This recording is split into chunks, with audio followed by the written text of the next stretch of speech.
Welcome to the Stockman Grassfarmer Podcast, your trusted source for practical knowledge, expert advice, and first-hand experiences from leaders in regenerative agriculture and sustainable grazing. Today, we're excited to bring you an episode in our series, Insights from the Pasture. In this series, we feature in-depth conversations with farmers, grazers, and innovators who are redefining what it means to work with the land. Whether you're managing thousands of acres or tending a small homestead, we dive into the stories, challenges, and breakthroughs that are shaping a more resilient and profitable agricultural future.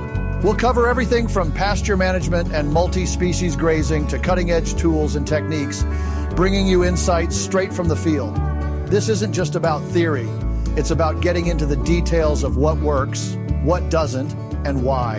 In this episode, we're thrilled to bring you a special interview from the Stockman Grassfarmers 2024 gathering at Polyface, where Becky Sarzinski of Ember Cattle Company sits down with the legendary Darren Doherty.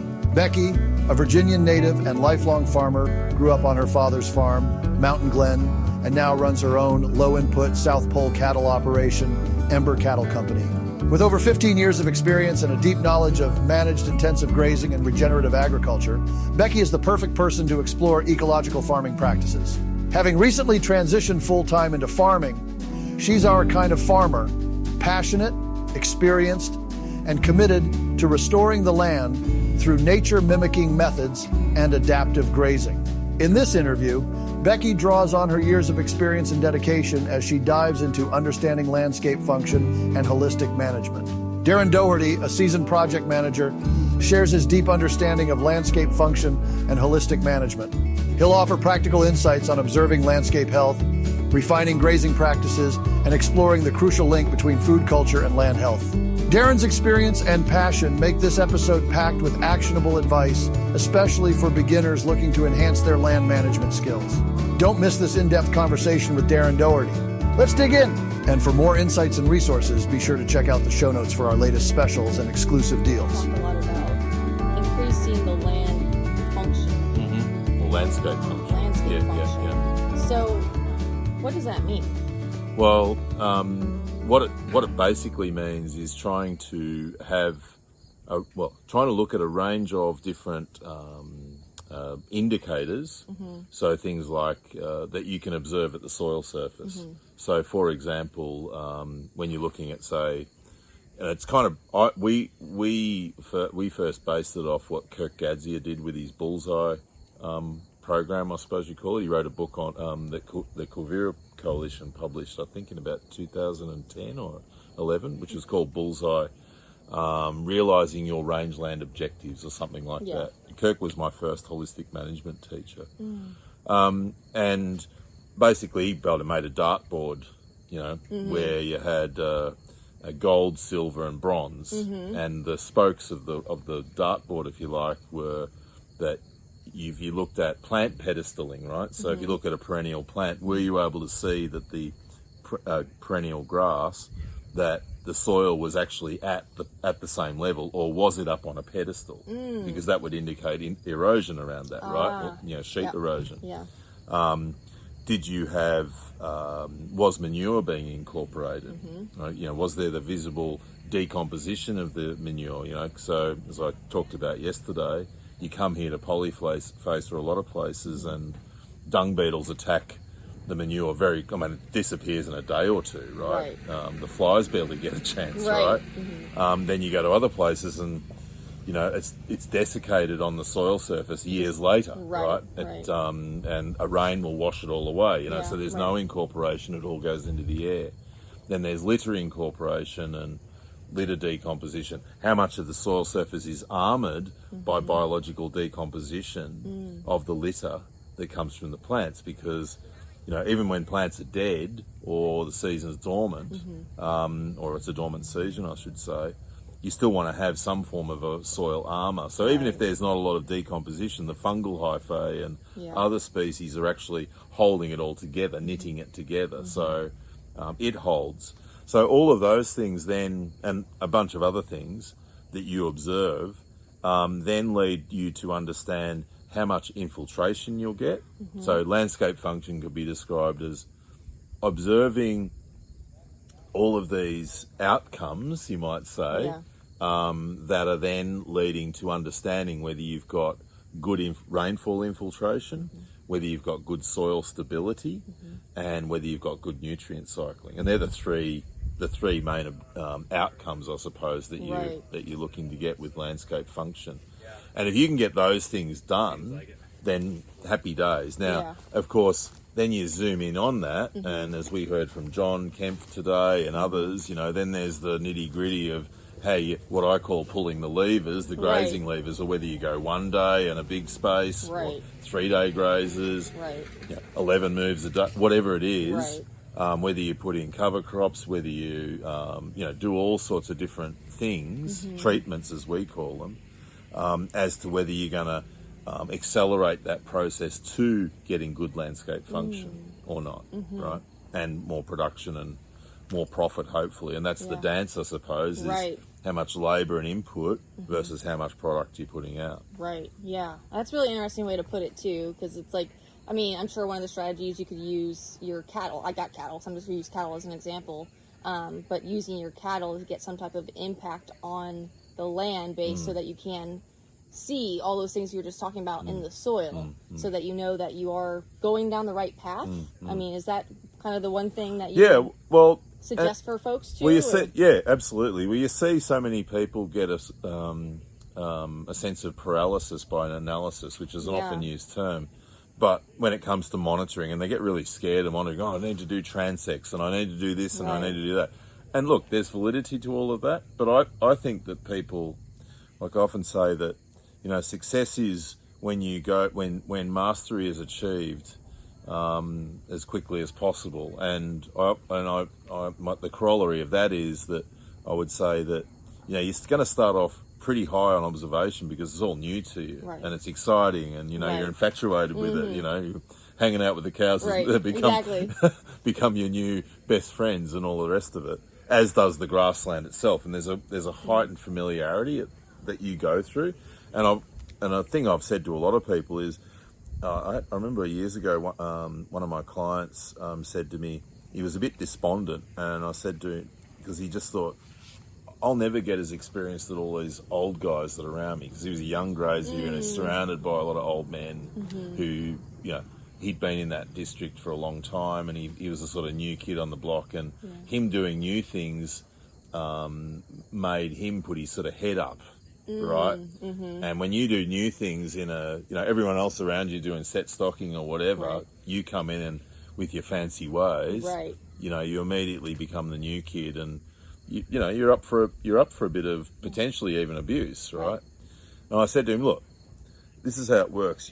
We in this district, you do an all-year grazing, right? And I said to him, look, in a year, if you move your animals once a day, you've got 365 opportunities every year to have an interaction. Blokes next door, they're moving their animals once a month, once every 2 weeks. Yeah. Right? So do the math on that about, how they might have been grazing for 50 years. Now, I'm not saying to say you're going to get 50 years experience in 1 year, if that's what the ratio is, but you are going to you're on an accelerated observational pathway. Yeah. So your movement to some form of mastery is going to be much, much greater. And guess what? You're probably going to be you're going to be curious, right? Curiosity is such a strong feature in a human, I think, and something a lot of people lack. And I would have to say that the people around you probably lack curiosity. They probably don't lack a job outside of this farm either, right? Right. To pay for the lack of curiosity and energy that they're putting to their purpose. So, so when things become when things move from being that heightened inquiry and really highly curious state, sort of almost like an infatuation, and then you move past that, then it becomes artful, and it just becomes your new way. You see the world in a different way. So when it comes to landscape function, I can't not see landscape function, Right. or I can't not look at it. Right. Right? Yeah. Because you look at it all the time. You know, you've got a new lens, Mm-hmm. and intent is a really powerful thing. So if you combine intent and curiosity together, you've got a pretty good package. It's almost like for folks who, I know when they first start farming, they're like, I can't even identify a grass. It's like, and then when you start actually going through and spending time with your grasslands, you're like, this is a plantain, this is a clover, this is a fescue, and then you see you can't unsee those plants when you're just out in your daily life. Yeah, there is a bias. It's one of I think there's 140 odd biases that we have. You know, confirmation, affirmation biases, and so on. And there's one of them, you know, when you get a car and then you see that same car on the road and you can't not see that car, and there just seems to be more of them. Exactly. Yeah, it's a form of bias, but it's the same sort of thing. Right, exactly. So, yeah, and the more we understand about that, then the better. And that gives you understanding about what your pathway is going to look like. Because a lot of people suffer from uncertainty when they don't really need to. Yeah. Uncertainty, I think, is often a form of insecurity. Uncertainty is about what? Just like what's coming? What's coming? Am I doing this right? Yeah. Especially because a lot of people are doing this lonely, right? Right. So you don't necessarily have people come around saying, "No, you're doing a good job," Exactly. you know, or just coming around and giving you some honest feedback. Right. You are sort of living in your own circle. And that's why it's great to come to these events. That's why it's good to come to these events. We're all events. kind of in that circle, and we're like, we need to discuss the challenges or say, this is what I experienced. What about you? Well, that's why it's good to have. I mean, in Australia, Terry McCosker of RCS, he developed this executive link program, which I think they have here with Grazing for Profit as well. Ranching for Profit has it, yeah. Ranching for Profit. It's called Grazing for Profit in Australia. Yep. We don't do ranches per se. Right. Yeah, we do stations. That's right. Yeah. I'm like, I don't know what a station is, but okay, sounds good. It's really big. Yeah, right. Yeah. But it's about staying in contact, because the isolation thing is real. And if you can have people come out to your place, and like other people have what's called grazing groups. Yeah. So you'll find a few people within an hour of you, and just catch up once a month. Come over and have a beer and a barbecue or something like that, and do a paddock walk. And look at your animal. It can be that simple. It can be exactly that simple. It doesn't need to be a formal, super formal thing. Right. Because part of it is just getting the pat on the back and a bit of fellowship, which is important. Yeah. And secondly is to get some, let's, like Ty was talking about before, tell me everything that's going bad. Right. Can you please tell me that? Exactly. And be okay about that. Right. Yeah. Don't make it so that it's emotionally negative to do that. Take it as well-intended criticism. Yeah, because that's what it is. Well-intended feedback. Right, exactly. Yeah, it is feedback. Yeah. And I've hosted a few pasture walks over the years, and that's the reason I do it. It's a lot of work to host like 30 or 40 or 60 people, but then you get like that many eyes on your place, and then they'll be like, why are you doing that? And sometimes I got answers, and sometimes I'm like, I don't know. That's a great question. And it's a lot less work if you do a potluck. Okay. In Spain, they do a version of potlucks, and then everyone competes with each other as far as their food is concerned, which I find absolutely. I went to one once in Mallorca, where I've worked a lot, and it was with the Porreras Farmers Union. It was one of the best courses I've ever done.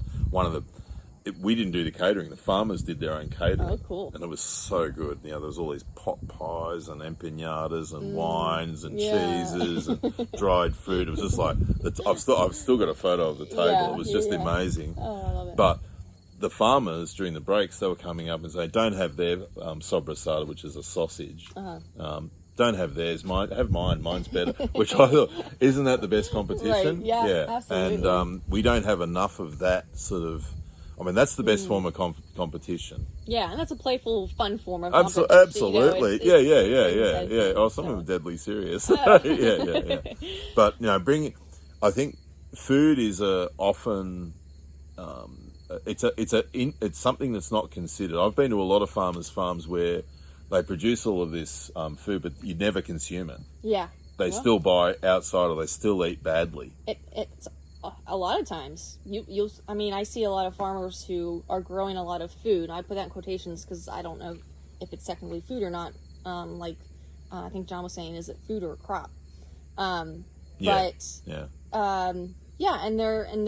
they're not in the bill of health because they just go to the store and buy packaged food. Again, to each your own, but it's like you've got some nutrient dense soil and you're grazing cattle and they don't even eat their own beef. I'm like, well, why? Well, and to me, it's the best form of feedback. I mean, there's that Amway principle of be your own best customer. Mm-hmm. And we often talk about that if you're going to grow something, then you ought to like eating what you grow. Right. Right? And that's like if you're a zucchini grower, for example, you probably want to enjoy your zucchinis because you're going to have a lot of them, exactly. right?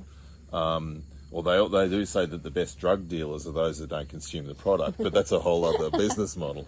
But Yeah. Just throw that one in. Yeah.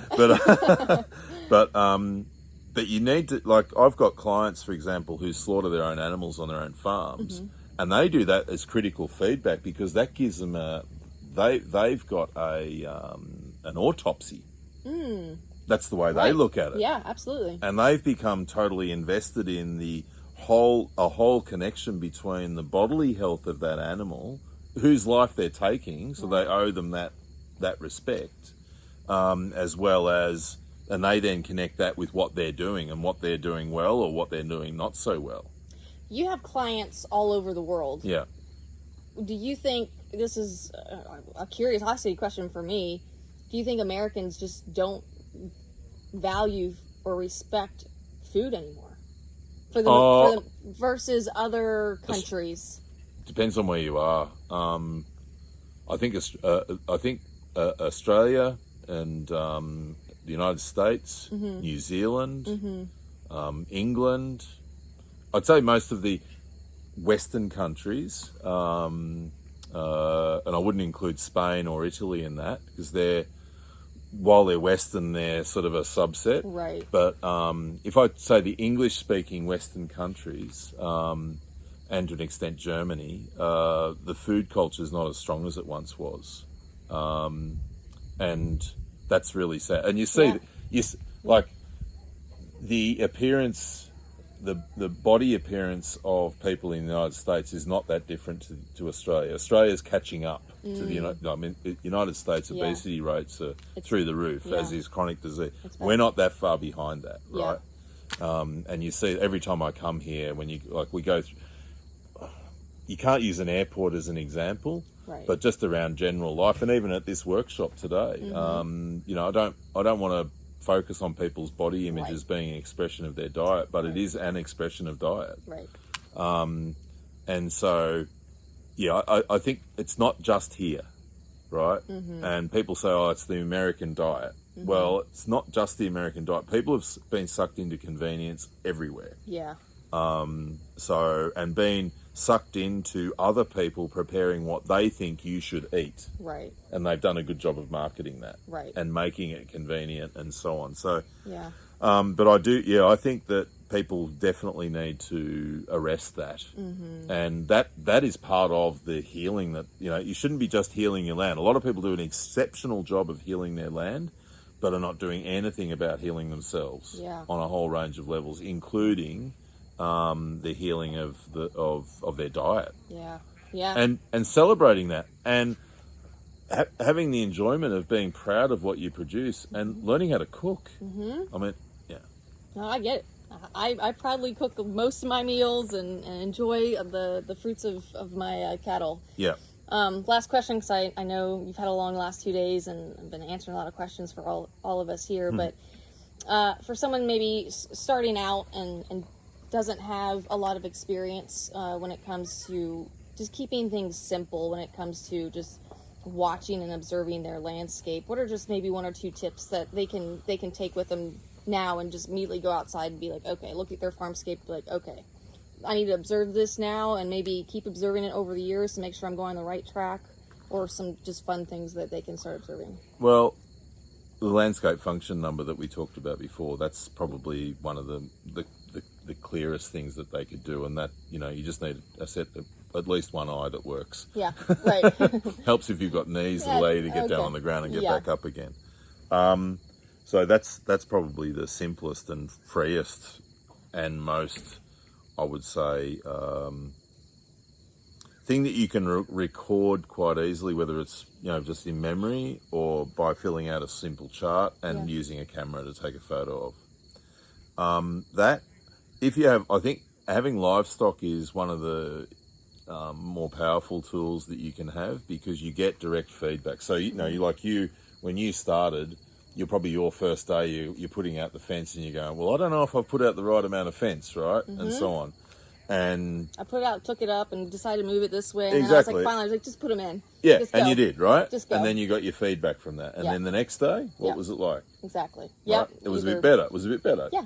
Like Joel says, do things badly first, right? And you will right. always do that, because even if you've been mentored by others, you'll still find that it's your place. You've pressed your press go button, deep breath, off we go, right? But then you get the feedback, and and your animals will get the feedback as well, because they're learning this too, right? Exactly. And animals, as you know, are much more bright and interested. And one of the things that we try and encourage as just a side bit is curiosity in animals.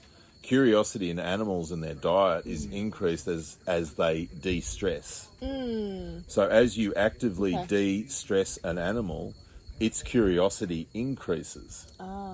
Right? Just as us, so if you think about us, if we're stressed, we lack curiosity. If you've got fear, you lack curiosity. Absolutely. Because part of your brain just goes into fright, right? It just shuts off your survival mode. Exactly. So it's the same with animals, right? And they are prey animals. We're not prey animals, right? We're sort of a low-level predator, right? So therefore, they are already much more hardwired to be preyed upon than we are. So you got to sort of imagine. I think that's what Temple Grandin did such a great job of helping us understand. So if you can do that, put those things together, you being less stressed, they being less stressed, increase the curiosity, then away it will go. Because if they're curious, just go and do and be, go and do and be, and keep and just keep applying feedback. Yeah. I mean, the holistic management feedback is, make decisions assuming you're wrong with the environment, which is immediately says be humble, right? Right. Understand that nature is incredibly complex. Yeah. So don't make it more complex than it needs to be, right? Exactly. And then you monitor, apply feedback, replan.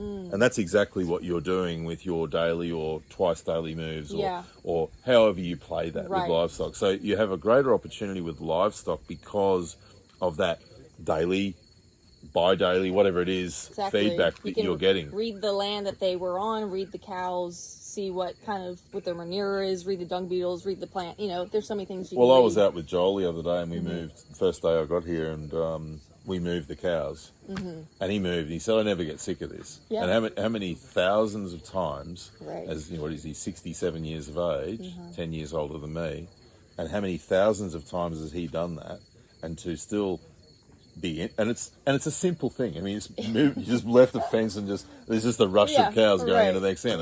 It's a buzz. It is. They're absolutely happy. It's like happy kids. It is. Yeah, it's fun to watch them. It's like it's a energy that's released too when they move. And it's something new. It is. Yeah.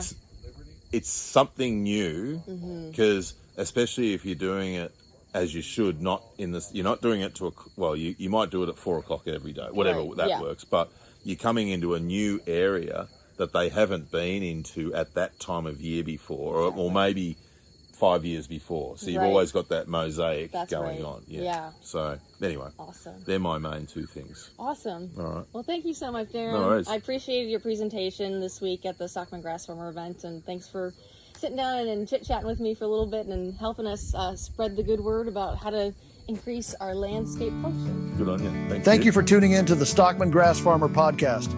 We hope you found this episode from our series, Insights from the Pasture, both informative and inspiring. As a quick recap, Darren Doherty shared his wisdom on understanding landscape function, emphasizing the importance of soil surface indicators, the power of observation, and the link between land health and personal well-being.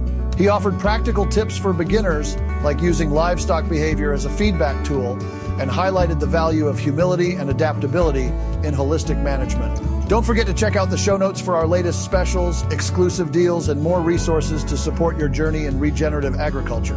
Thank you for joining us on this episode.